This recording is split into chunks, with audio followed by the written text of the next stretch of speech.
ಹಲ್ಲಿಯು ನಮ್ಮ ದೇಹದ ಮೇಲೆ ಬಿದ್ದರೆ ಏನಾಗುತ್ತದೆ? ಶುಭವಾಗುತ್ತದೆಯೇ ಅಥವಾ ಇದು ಅಶುಭವೇ? ಇಂದಿನ ವಿಡಿಯೋದಲ್ಲಿ ಈ ವಿಷಯದ ಬಗ್ಗೆ ತಿಳಿದುಕೊಳ್ಳೋಣ. ಪ್ರಾಚೀನ ಕಾಲದಿಂದಲೂ ಜನರು ನಂಬಿಕೊಂಡು ಬಂದಿರುವ ಈ ಸಂಗತಿಯ ಬಗ್ಗೆ ಜ್ಯೋತಿಷ್ಯ ಶಾಸ್ತ್ರದಲ್ಲಿ ಹೇಳಿರುವುದನ್ನು ನಾವಿಲ್ಲಿ ವಿವರಿಸುತ್ತಿದ್ದೇವೆ. ಹಲ್ಲಿ ಮೈಮೇಲೆ ಬಿದ್ದಾಗ ಪುರುಷರು ಮತ್ತು ಸ್ತ್ರೀಯರಿಗೆ ಪ್ರತ್ಯೇಕವಾದ ಪರಿಣಾಮ ಬೀರುತ್ತದೆ. ಮೊದಲಿಗೆ ಪುರುಷರ ಬಗ್ಗೆ ಮಾತನಾಡೋಣ. ಹಲ್ಲಿಯು ನೆತ್ತಿಯ ಮೇಲೆ ಬಿದ್ದರೆ ಇದು ಅತ್ಯಂತ ಶುಭ ಸೂಚಕ ಎಂದು ಹೇಳಲಾಗುತ್ತದೆ. ಅಂದರೆ ಅಪಾರ ಸಂಪತ್ತು, ಅಧಿಕಾರ ಮತ್ತು ದೊಡ್ಡ ಯಶಸ್ಸು ಲಭಿಸುತ್ತದೆ. ಇದು ಬಹುರಾಜ್ಯ ಲಕ್ಷ್ಮಿ ಪ್ರಾಪ್ತಿಯ ಸಂಕೇತವಾಗಿದೆ. ಆದರೆ ಒಂದು ವೇಳೆ ಹಲ್ಲಿ ನಿಮ್ಮ ಮುಂದೆ ನೆಲದ ಮೇಲೆ ಬಿದ್ದರೆ ಇದು ಬಹು ದುಃಖವನ್ನು ತರಬಹುದು. ಅಂದರೆ ಕೆಲವು ಕಷ್ಟಗಳು ಮತ್ತು ತೊಂದರೆಗಳು ಎದುರಾಗಬಹುದು. ದೇಹದ ಎಡಭಾಗದ ಯಾವುದೇ ಅಂಗದ ಮೇಲೆ ಹಲ್ಲಿ ಬಿದ್ದರೆ ಅದು ಧನಹಾನಿ ಅಥವಾ ಮರಣಕ್ಕೆ ಸಮನಾದ ತೊಂದರೆಯನ್ನು ಸೂಚಿಸುತ್ತದೆ.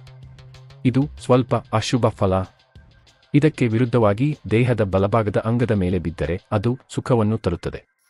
ಅಂದರೆ ನಿಮ್ಮ ಜೀವನದಲ್ಲಿ ಸಂತೋಷ ಮತ್ತು ನೆಮ್ಮದಿ ಪ್ರಾಪ್ತಿಯಾಗುತ್ತದೆ ಎಂದು ಜ್ಯೋತಿಷ್ಯ ಶಾಸ್ತ್ರದಲ್ಲಿ ಹೇಳಲಾಗಿದೆ. ಹಲ್ಲಿಯು ನಿಮ್ಮ ದೇಹದ ಮೇಲೆ ಕೇವಲ ಬಿದ್ದು ನಿಲ್ಲದೆ ಹರಿದಾಡಬಹುದು. ಹಾಗೆ ಹರಿದಾಡಿದಾಗಲೂ ವಿಭಿನ್ನ ಫಲಗಳಿವೆ. ಒಂದು ವೇಳೆ ಹಲ್ಲಿಯು ನಿಮ್ಮ ಬಲಭಾಗದ ಅಂಗದ ಮೇಲೆ ಏರಿದರೆ ಇದು ನಿಮ್ಮ ಆಪ್ತರಿಗೆ ತೊಂದರೆ ಅಥವಾ ಅವರೊಂದಿಗೆ ಸಂಬಂಧದಲ್ಲಿ ಬಿರುಕು ಉಂಟಾಗಬಹುದು ಎಂಬುದರ ಸೂಚಕ. ಆದರೆ ಎಡಭಾಗದ ಅಂಗದ ಮೇಲೆ ಏರಿದರೆ ಅದು ಲಾಭವನ್ನು ತರುತ್ತದೆ. ಇದು ಆರ್ಥಿಕತೆ ಅಥವಾ ಇತರ ವಿಷಯಗಳಲ್ಲಿ ಶುಭವನ್ನು ಸೂಚಿಸುತ್ತದೆ. ಹೊಟ್ಟೆ ಅಥವಾ ತಲೆಯ ಮೇಲೆ ಹಲ್ಲಿ ಏರಿದರೆ ಅದು ಕಷ್ಟವನ್ನು ತರುತ್ತದೆ. ಅಂದರೆ ಕೆಲವು ಸಮಸ್ಯೆಗಳು ಎದುರಾಗಬಹುದು. ಹಲ್ಲಿಯು ಬೆನ್ನಿನ ಭಾಗಕ್ಕೆ ಏರಿದರೆ ಅದು ಪ್ರಾಣ ಭಯವನ್ನು ಸೂಚಿಸುತ್ತದೆ. ಅಂದರೆ ಗಂಭೀರ ಸಮಸ್ಯೆಗಳು ಎದುರಾಗಬಹುದು. ಆದರೆ ಕೈ, ಕಾಲು, ಹೃದಯ ಅಥವಾ ಗುಪ್ತಾಂಗಗಳ ಮೇಲೆ ಹಲ್ಲಿ ಬಿದ್ದರೆ ಇದು ಅತ್ಯಂತ ಶುಭ ಫಲ. ಇಂತಹ ಸಂದರ್ಭಗಳಲ್ಲಿ ನಿಮಗೆ ಸರ್ವ ಸೌಖ್ಯ, ಅಂದರೆ ಎಲ್ಲಾ ರೀತಿಯ ಸುಖ, ಸಂಪತ್ತು ಮತ್ತು ಸಂತೋಷ ಲಭಿಸುತ್ತದೆ ಎಂದು ಹೇಳಲಾಗುತ್ತದೆ.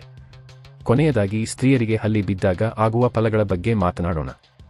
ಜ್ಯೋತಿಷ್ಯದ ಪ್ರಕಾರ ಸ್ತ್ರೀಯರಿಗೆ ಈ ಎಲ್ಲಾ ಫಲಗಳು ಪುರುಷರಿಗೆ ಹೇಳಿದ ಫಲಗಳಿಗೆ ಸಂಪೂರ್ಣ ವಿರುದ್ಧವಾಗಿರುತ್ತವೆ. ಅಂದರೆ ಪುರುಷರಿಗೆ ಬಲಭಾಗದಲ್ಲಿ ಶುಭವಾದರೆ ಸ್ತ್ರೀಯರಿಗೆ ಅದು ಅಶುಭವಾಗಬಹುದು ಮತ್ತು ಪುರುಷರಿಗೆ ಎಡಭಾಗದಲ್ಲಿ ಅಶುಭವಾದರೆ ಸ್ತ್ರೀಯರಿಗೆ ಅದು ಶುಭವಾಗಬಹುದು. ಈ ಮಾಹಿತಿ ನಿಮಗೆ ಆಸಕ್ತಿದಾಯಕವಾಗಿತ್ತು ಎಂದು ಭಾವಿಸುತ್ತೇವೆ. ಇಂತಹ ಇನ್ನಷ್ಟು ಕುತೂಹಲಕಾರಿ ವಿಷಯಗಳಿಗಾಗಿ ನಮ್ಮ ಚಾನೆಲ್ಗೆ ಸಬ್ಸ್ಕ್ರೈಬ್ ಮಾಡಲು ಮರೆಯಬೇಡಿ.